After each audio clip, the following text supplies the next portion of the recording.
populace, the people who are musical acts. If you look at Rihanna, after her #1 hit, Umbrella, it's not 1965. She could have a #1 hit and most people have never heard it. She had to tour clubs. No one wanted to see her. It's a changed marketplace, Gene. And I don't hear you saying anything other than we're going to have mass saturation. You know, if you look at network TV is predicted to go out of business. If you listen to Les Moonves, if you listen to those people, because not enough people are watching.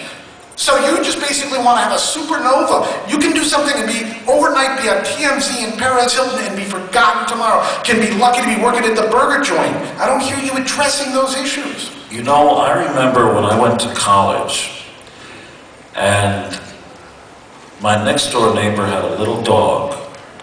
It was the loudest fucking dog. This thing would bark 24 hours a day. My roommate had a big dog, never barked. Little dogs bark the loudest.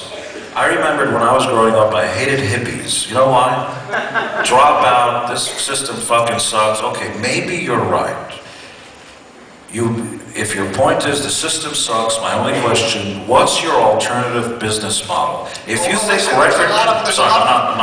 if you think Universal Music doesn't have an answer and can't help a new act, what is your business model? Well, first and foremost, Doug Morris went on record in Wired magazine that they didn't have a plan and they didn't know what they were doing with the internet. So therefore, we have some proof there to begin with. What Irving Azoff is doing, and I'm not being paid for him, whatever, is he is taking the power and putting it in the hands of the acts so that labels don't tell the acts and don't abuse the acts the way they have done historically. That is, you know, you've had limited success so we won't beat you up. Universal Music has a long history of telling the acts what to do and taking the most money. Is that good for acts? No. That's one of the reasons why we have a revolution. The other thing, Gene, is you cannot be noticed. It's almost impossible to be noticed. You know, some of the most successful acts going are from Canada. The Arcade Fire, who didn't do it with a major label whatsoever. And based on their raw quality. Hey, listen, they're not really that good looking. Nobody knows the name of anybody in the band. But they sold, 500,000 records. Will be more successful than any act that probably is ever going to sign to Simmons Records. Okay? They didn't do it your way. So when you tell me there's You're really good, but I couldn't disagree more with anything that you said. Look, there's a simple idea here, folks. He's a terrific rabble-rouser. He can get on a soapbox and just go on, and he'll attract a crowd. I don't hear a lot of substance. I'm not telling you this is your only option. We're telling you that we're passionate and believe in the artists we're going to be involved with, period. And somebody from the peanut gallery who's never done anything except peanuts is always going to have something to say. We need people that sell peanuts. It's important, and let them have their say. I don't dilute anything, Robert. I don't dilute whatever this guy's name is. Anything he says, go on and have your say. Have people circulate your emails and schmeemails. It's all wonderful. I stand by every word I said, and it's the following.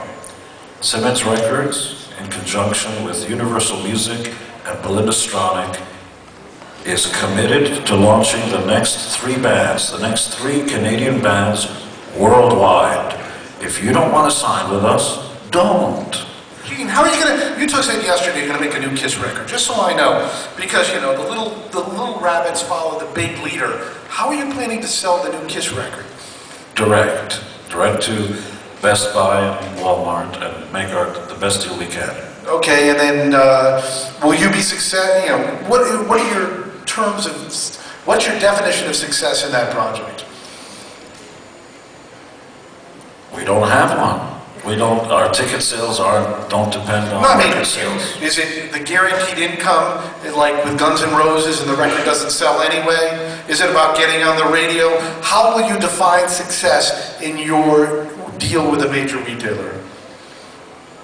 It's difficult to answer that because I've been successful for 35 years. You mean, how do you define the success of the album? Yes, well, what are you looking for? What are your goals? It hasn't happened yet. I'm not just saying it can't happen. That's a good question. Let me get back to you on that.